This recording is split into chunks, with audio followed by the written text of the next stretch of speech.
Vamos también a David Narváez, nicaragüense, ellos trabajan en el tema del reciclaje. Ricardo es de la iniciativa regional del trabajo con reciclaje y David pues ya lo hemos tenido aquí en varias ocasiones hablando de la temática de lo que es el reciclaje y aquí en Nicaragua de manera despectiva siempre se les dijo los churequeros, ¿ves?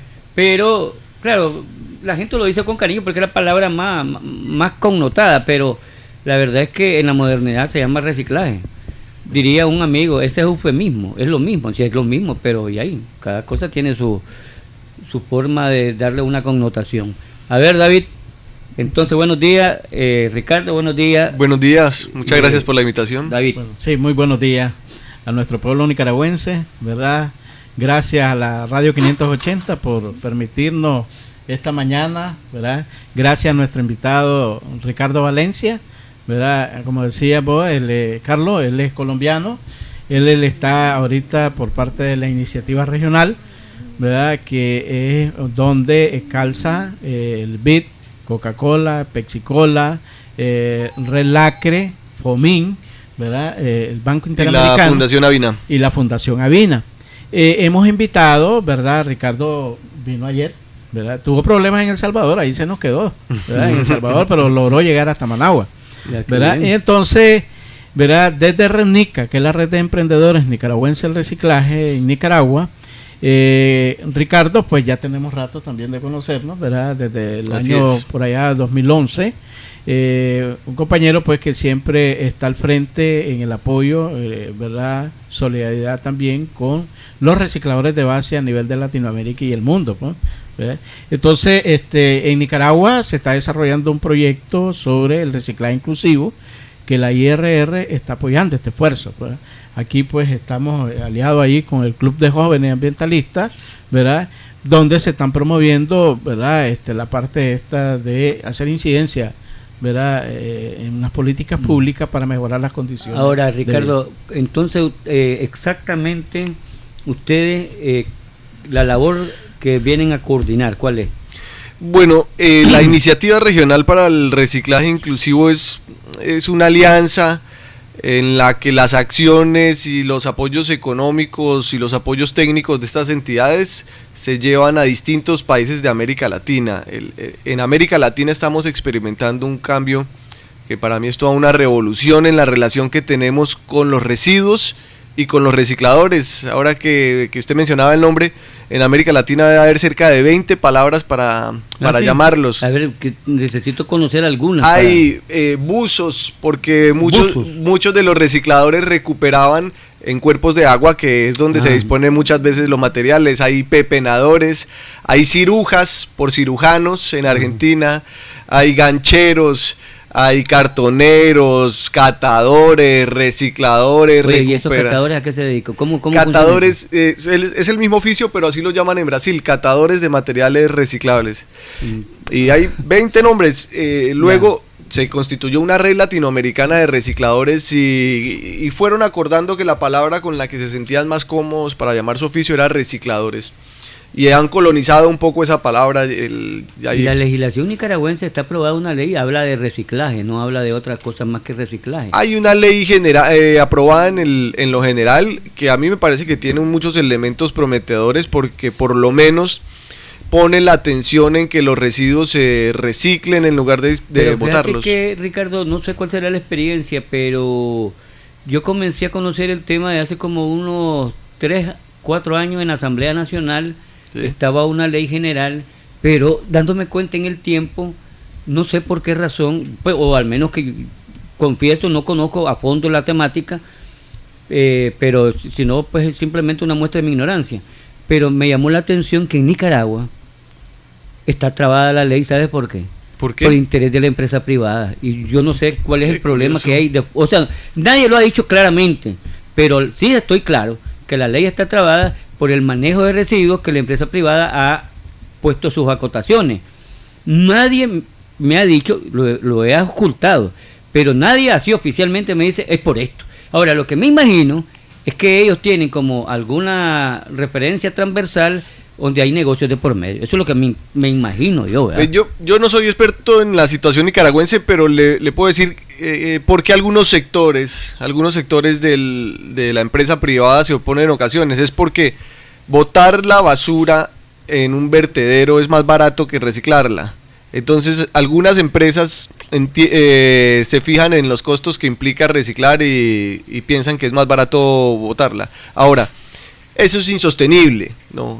Los temas de cambio climático y la necesidad de quitarle presión a los recursos naturales nos obligan a hacer reciclaje, y los recicladores en esa historia son los héroes del paseo, porque son los que, pese a todo, pese a las circunstancias, pese a que reciben muy poco dinero, evitan que mucho material se vaya a los rellenos sanitarios o a los lagos o a los ríos o a las calles, y lo reintroducen en el ciclo productivo. Y nosotros insistimos en que lo que tienen que hacer los países, como está sucediendo en buena parte de Sudamérica, es formalizar el reciclaje y reconocer el trabajo de los recicladores y pagarles por ese trabajo como le pagamos a las empresas operadoras de servicio de aseo ordinario, ¿no? Ajá. Ahora, discúlpame que yo te saqué pero volviendo al tema de la coordinación, la labor que van a hacer aquí, sí, con la parte nicaragüense. Mire, una cosa que me parece súper importante es que estamos empeñados con este proyecto en identificar en el país dónde están los recicladores, ¿no? Y cuál es su condición. Sabemos cosas informalmente, pero no existe un estudio de caracterización de esa población, y por lo tanto crear políticas públicas para reconocerlos es muy difícil.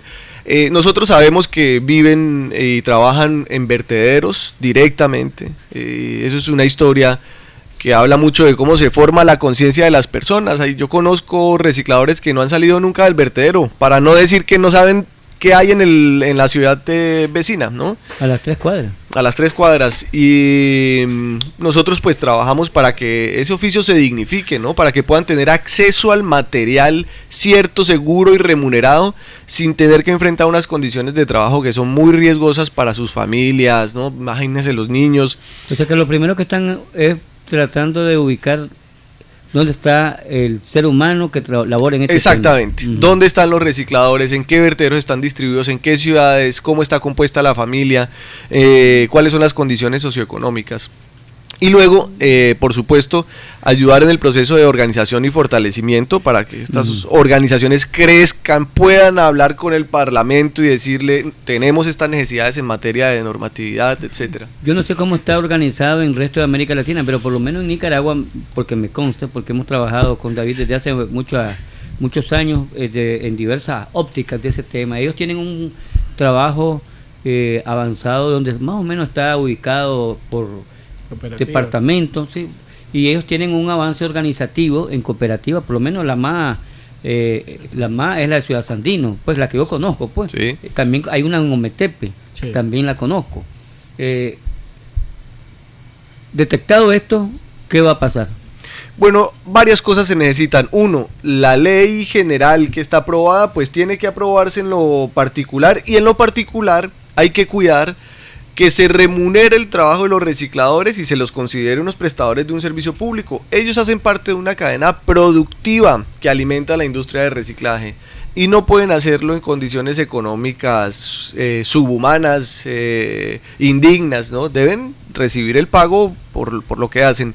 Eso es lo que me parece más importante, que salga esa normatividad para darle sostenibilidad en el largo plazo al negocio de los recicladores de Pregunta, David, y en la ley yo no recuerdo que esa parte que está mencionando él, lo de la remuneración, el ingreso, esté precisado. Bueno, mira, en el tema sobre la ley, ¿verdad? Que ya lo decía Ricardo también, y es un tema que lo hemos abordado aquí en la Radio 580 también, sobre, ¿verdad? Que en la ley existe un reconocimiento, primero un reconocimiento a las y los recicladores de base en Nicaragua, ¿me entendés? Que ya estamos por 13. Pero esa parte de la remuneración está especificada. Sí, se plantea, no la recuerdo. Se plantea en la ley, ¿verdad? Como verdaderamente como prestadores de servicio, lo decía ahorita Ricardo.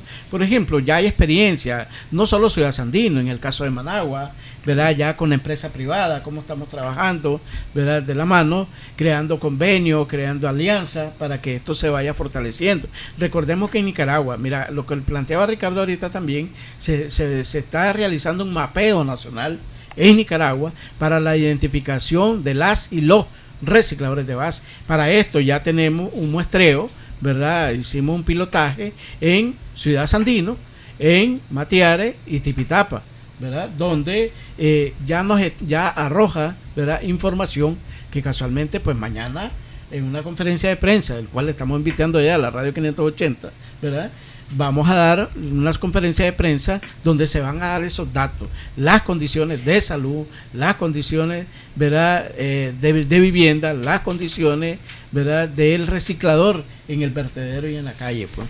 Ahora, la idea es, Ricardo, trabajar no solamente con la parte de estatal en relación a los recicladores, sino que también políticas públicas.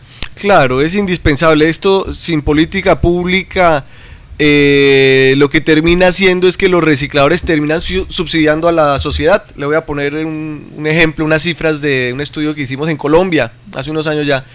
Encontramos que a los recicladores recuperar una tonelada de material y entregársela al mercado les costaba $100. Sin embargo, por la venta del material recuperaban, en el mejor de los casos, $30. La diferencia de esos $70, ¿en dónde estaba? Pues en que las organizaciones no tenían cómo pagar seguridad social, no tenían cómo hacer un mercado básico digno, no tenían cómo pagar servicios, estudios para sus hijos, etcétera. O sea que la vender en esos precios tan baratos a la industria, lo que terminaba generando era la pauperización de la condición de los recicladores. En Bogotá, hace 4 años, los recicladores ya son contratados por la alcaldía como parte del servicio público de aseo. Y en estos 4 años les han transferido una suma similar a todos los recicladores de la ciudad de unos $23 millones. Y han recuperado 172.000 toneladas de material reciclable. Y ahí es donde empieza a cerrar el ciclo económico y donde empieza a dársele dignidad al trabajo de los recicladores y las recicladoras y sus familias, que no han hecho nada más que cuidar el planeta para nosotros mientras nosotros aterrizamos de esa borrachera consumista que no nos deja ponerle más atención al medio ambiente. Bueno, vamos a ir al cambio comercial de esta mañana. Estamos con David Narváez y con Ricardo Valencia, colombiano de la Iniciativa Regional del Reciclaje. Ya regresamos. Noticias y comentarios continúa por Radio 580. Guárdese. Esta es la hora, las 8 de la mañana con 35 minutos. Bien, ahora lo concreto. Ya sabemos el objetivo donde se tiene que trabajar. Hay una segunda fase del planteamiento que ustedes le trajo aquí, mi estimado Ricardo. Sí, claro, tenemos previsto ya trabajar en el fortalecimiento de las organizaciones de recicladores para que crezcan económicamente, para que sean más sólidas. Y al final del día lo que espera todo este proyecto es que a los vertederos y mucho menos a los cuerpos de agua llegue ninguna basura, que podamos aprovechar todo lo orgánico y lo inorgánico para reintroducirlo a los ciclos productivos y para enriquecer de nutrientes tierras que tengan problemas en el caso de los orgánicos. Así que el futuro que nosotros prevemos y en el que quisiéramos trabajar fuertemente es unas organizaciones fuertes, formalizadas, reconocidas y una lógica de manejo de los residuos que en el mundo llaman de basura cero, o sea que no exista basura, sino que todo se vuelva un recurso utilizable. Pasa así por legalizar el sistema de organización que tienen. Por ejemplo, ustedes funcionan, David, a nivel de cooperativa. Sí, ¿verdad? A nivel de cooperativa, así es. O sea, se han constituido las cooperativas de Pero estas cooperativas llenan, porque aquí te voy a contar, el 80% de las empresas llamadas mini empresa o microempresa no tienen ni registro contable, no tienen, entonces a lo que te estoy preguntando, no tienen seguros, o sea, toda esa formalidad. Esa es una característica en toda América Latina, esos niveles de informalidad. ¿Por qué? Pues porque precisamente la estructura económica de ingresos de las cooperativas no les permite pagar lo que cuesta ser formal en la economía, ¿no? Y al mismo tiempo volverse formales y asumir ese costo hoy no trae tantos beneficios porque lo que están recuperando en la venta de material no les alcanza a cubrir todos esos costos de ser formal.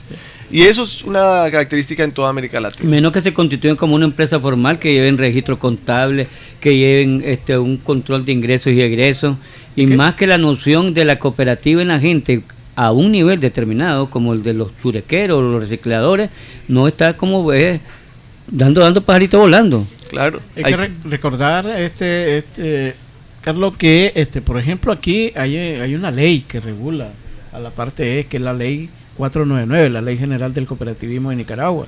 ¿Y eran las formalidades de ustedes? Claro, porque esto o sea, ahora con el nuevo ministerio, con el MEDCA, con el COCOP, ¿verdad? Que son los que regulan aquí la constitución, organización, constitución y legalización de la cooperativa, lo hacemos a través del ministerio y a través del MEDCA, pues, ¿verdad? Entonces, esto te permite también de que la cooperativa pase a ser de una cooperativa de personas naturales a una persona jurídica. Entonces tenés que llevar tu libro contable, tenés que estar informando, ¿verdad? A la DGI. O sea, hay una formalidad, pues, ¿me entendés? Lo que sí, nosotros estamos interesados, que es lo que planteaba Ricardo, por cuestiones de recursos. Oye, pero David, yo no sabía, o sea, yo he andado como más de 5 años conociendo, metiéndome con David en todos estos lados, porque es bueno conocerlo, pues no es solamente la teoría, sino que saber cómo está la historia, pero yo no sabía que estaban tan desarrollados ustedes. O sea, yo he estado y yo sé que hay formalidad, orden, pero no sabía que había un desarrollo. Y eso es lo que te quería preguntar, Ricardo. ¿Quiere decir que aquí ustedes vienen, diría en buen nicaragüense, tal vez no sé cómo será en Colombia, pero no, si no te lo explico, ustedes solo vienen a matar muertos, porque una buena parte del trabajo está hecho? Precisamente. Hay que reconocer que nuestro trabajo se justifica porque existen organizaciones de recicladores que tienen un norte, que saben para dónde van, que están concentrados en volverse formales y en que el mundo les reconozca lo que vienen haciendo, ¿no? Y me devuelvo un momento porque sí es cierto que la informalidad y la pobreza, las condiciones tan vulnerables de vida que tienen los recicladores esconden su importancia. Le voy a dar unos datos. En Colombia reciclamos unas 6.000 toneladas al día. De esas 6.000, 3.200 toneladas las proveen los recicladores. Son proveedores del 52% de la materia prima de la industria recicladora. Y esa es una cifra que se cumple en América Latina. En la ciudad de Sao Paulo proveen el 95% de la industria recicladora. Claro, uno los ve por la calle y van mal trajeados y están en condiciones vulnerables y trabajan con la basura y eso no permite ver toda la fuerza que están. Entonces, sí que es como pescar en pecera el trabajo que hacemos, en el sentido en que si no hubiera organizaciones de recicladores fuertes luchando por su derecho y porque la sociedad cambiemos nuestra relación con los residuos, pues nosotros no tendríamos nada que hacer. Claro que sí, nos paramos, bueno, digamos, sobre esa este nivel de organización alcanzado a los dos, pero primero con vos que tenés una experiencia como iniciativa regional, ¿ha sido por intuición o por necesidad? Pues porque la gente se organiza por intereses. O sea, la gente no se organiza por retórica, no se organiza por discurso, se organiza por necesidad o por intuición. Gracias por la pregunta. Las organizaciones de recicladores casi todas han nacido de algún tipo de desplazamiento interno en el país, como Colombia, que fue un desplazamiento violento, desplazamiento fronterizo, como los migrantes haitianos que van a República Dominicana. ¿Y qué hacen las personas cuando migran? Pues van a buscar fuentes de agua y fuentes de ingresos. Y como nosotros antes botábamos nuestra basura en el agua, pues se encontraban ahí las dos cosas en la periferia de las ciudades, ¿sí? Así que los recicladores provienen de buscar el sustento ahí donde la sociedad ha dejado desperdicios, donde, o sea, piensen esto. Hemos empujado como sociedad tan lejos a los recicladores que viven de lo que nosotros los desperdiciamos. Si los empujamos 1 centímetro más, los mandamos al crimen, ¿sí? Por eso es tan importante reconocer que hay unos seres humanos que, a pesar de las dificultades que enfrentan en el día a día, han tomado la decisión de no irse al crimen, sino de vivir de lo que nosotros desechamos. Por eso a mí me parecen unos héroes del medio ambiente. David, vos que has andado en el menester desde chavalo, en el reciclaje, ¿qué te llevó a pensar en organización? Porque vos sos uno de los pioneros. Yo lo recuerdo allá en la entrada de la Chureca peleando por basura, por cosas, bueno, uno lo ve de esa manera. Y yo siempre me puse a pensar, bueno, ¿y esto porque pelean por desperdicio?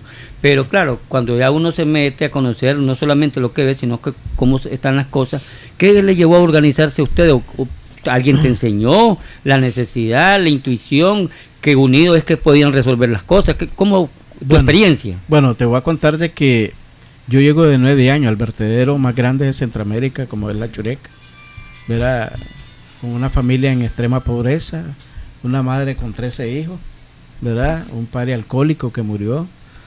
Y la verdad es de que la necesidad, como se decía ahorita, me trasladó de 9 años, un hermano de 7 y un hermano de 11, ¿verdad? Uno de ellos le pasó un camión encima y murió en el vertedero, ¿verdad? En el año 1991. Entonces, la misma necesidad, ¿verdad? Pero claro, lógicamente, ¿verdad? Que nosotros consideramos que desde el vertedero, ¿verdad? Se tenía que hacer una lucha para lo que hablamos hoy, restituir derechos, ¿verdad? Pero alguien tenía que alzar la voz en ese momento. Entonces fue hasta el 8 de marzo, en celebración al Día Internacional de la Mujer, que decidimos cerrar el vertedero en el 2008, ¿verdad? Por 35 días. En ese entonces el alcalde Dionisio Marenco, ¿verdad? Pero que hoy es una realidad, pues yo con mucho orgullo lo digo, ¿verdad? De que desde ahí salía el sustento, ¿verdad? Ya lo decía Ricardo, ¿verdad? Muchos emigrantes por la emigración se llenan los vertederos también, pero también por necesidades económicas de familia, ¿verdad? Como la mía, nos trasladamos al vertedero. Es curioso, 8 años después ahí está un complejo habitacional, ¿cómo es que se llama? ¿Guadalupe? ¿Qué se llama? Sí, Villa Guadalupe. Villa Guadalupe, ¿qué se llama? ¿No? Sí, Villa Guadalupe, donde la mayor parte de los recicladores pues tienen sus viviendas. Pues, ahí. David, una pregunta. En esa historia triste de todos ustedes, sí, los que empezaron ahí, ¿en qué momento se convierten en recicladores? Porque eso de pepenar desperdicios fue antiguo, es antiguo. No reciclaban. Sí. ¿En qué momento se hacen recicladores? Es que vos te convertís en reciclador sin darte cuenta. Un niño de 9 años... No, me refiero a la industria, donde sí, pudieran recoger para ir a vender. Ah, claro, pero por ejemplo... Que ya constituyó un negocio, claro, un modus vivendi. Claro. Digamos, en el momento que vos llegás a un vertedero, te das cuenta, por ejemplo, antes cuando yo llego, ¿qué te compraban? Te compraban la botellita de chile, okay, ¿verdad? Ya. Te compraban el aluminio, te compraban siempre el cobre y el bronce. No te compraban la chatarra. No te compraban porque no existía tanto PET, tanto plástico, pues, como ahora, pues. Ya cuando yo llego al vertedero, habíamos 12 personas en el vertedero. Ya, me acuerdo que llegaba la Guardia Nacional a depositar y ahí nos comíamos las papas en papeles de aluminio que llevaban los guardias y lo llevaban aparte. Miren, esto sobró de la comida de hoy, ¿verdad? De esos 12 habemos 3 sobrevivientes, ¿verdad? Cariñosamente le decimos a Toño el bichudo, ¿verdad? Está Arteaga, ¿verdad? De los que estuvimos en ese entonces. Nosotros éramos como la mascota, nos decían ellos, allí con 12 personas. Entonces, pero no se reciclaba al nivel pues que se ve hoy. Pero porque el PET, ¿cuándo lo empiezan a negociar? Bueno, es que el PET comienza, ¿verdad? Desde que la industria, las grandes industrias comienzan a producir, en vez de la botella. Es que piense que el plástico en el planeta debe llevar no más de 60 o 70 años. Sí. Entonces, es muy reciente ese material. Y además las grandes ciudades en Latinoamérica son un fenómeno de la segunda mitad del siglo XX. Entonces es ahí, en la segunda mitad del siglo XX, cuando aparece la gran producción de plástico, cuando aparecen las grandes aglomeraciones urbanas, que aparece un volumen interesante de material que puede ser reciclado. Pero la actividad se esconde en los neandertales, o sea, los primeros que reciclaron fueron nuestros antepasados en esa cadena evolutiva que reciclaban huesos para volverlos herramientas, pero en el siglo XX todavía había muchos recicladores reciclando huesos, botellitas de fármacos, etcétera. Esa historia del reciclaje nos ha acompañado toda la vida. Lo que pasa es que se volvió como lo conocemos hoy cuando aparecieron las grandes ciudades, que es una cosa nueva en América Latina, ¿no? Tiene 60 años, no más que eso. Bueno, esta conferencia mañana, ¿qué hora es? ¿Dónde? A las 10 de la mañana en las instalaciones de Ranica, en el Sumen del Gallo Magayo, una cuadra arriba, una cuadra al sur, ¿verdad? Una arriba, media al sur. Okay. Una al sur, contigo a la farmacia Ideal. Ahí vamos a estar, ¿verdad? Dando algunos datos ya preliminares sobre el mapeo nacional que se está realizando en Nicaragua. Nosotros de hecho, ¿verdad? Vamos a tener un grupo de recicladores, ¿verdad? De las 3 cooperativas, en el caso de Managua, por lo que son, y viene un representante de la Junta Directiva de León, ¿verdad? Que nos va a acompañar el día de mañana. Creemos, ¿verdad? Que este es un trabajo, nosotros ¿verdad?, a la iniciativa regional, que tenemos ya también rato de conocernos. Fuimos invitados a Washington, fuimos invitados a México, ¿verdad?, a hacer una exposición sobre el trabajo regional, en el caso de la Red Lacre, y consideramos muy importante, ¿verdad?, no solo desde el punto de vista económico, el trabajo que viene realizando la iniciativa regional, sino el acompañamiento, pues, ¿verdad?, a nuestro gremio, ¿verdad?, y que para nosotros es muy importante. En el caso de Nicaragua, quiero decirle, ¿verdad?, que es el primer país centroamericano que organiza el Movimiento Nacional de Recicladores en Nicaragua. Bueno, pero que también trasladamos la experiencia a todo Centroamérica. Bueno, pasaste de la Chureca a Washington, qué lindo, ¿eh? No, está bueno la dignidad, fíjate que esa es una muestra de la dignidad humana, la integridad humana, cómo se crece. Yo les agradezco porque, como habíamos acordado, ustedes tienen otra parte de la agenda que cumplir. A los dos, a Ricardo, un placer conocerte. Igualmente, David, muchas gracias. Ya sabe que siempre cuenta aquí con nosotros, y vamos a ver ahí mañana cuál es el planteamiento ahí ya de cara al resto de los medios de comunicación. Muchas gracias, les agradezco.